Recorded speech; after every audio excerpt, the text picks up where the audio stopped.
VP নুরে কি বলে আগে শোনেন। বিএনপির হাতে যদি আবারও ক্ষমতায় থাকে কিচ্ছু পরিবর্তন হবে না, হবে না, হবে না।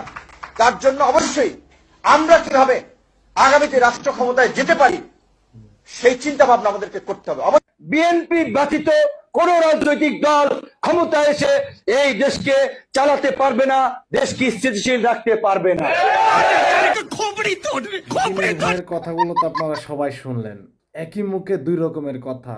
প্রথম বলে যে আমি রাজনীতিকের আমি কোনো ইয়ের সাথে যাই মিশতে চাই না, যে ওরকম আমার কারো দলের সাথে যাই মিশতে হবে না। সে ডাকসুর বিপিনুর সেভাবেই সে ইয়ের পথে থাকবে। আর সে এখন কিনা যায়া বিএমপিতে যোগ দিয়েছে। একই মুখে দুই রকমের কথা। প্রথম বলে বিএমপি কোনো প্রকারে ক্ষমতাতে দেখতে চায় না, এরপর সে নিজেই যে বিএমপিতে যে যোগ দিছে। দেখলেনি তো, একই মুখে দুই রকমের কথা। তো এরকম নেতা যদি বাংলাদেশে আমাদের আমাদের নেতা যদি এরকম হয় তাহলে কি হবে? এটা কি নেতা মানা যায়?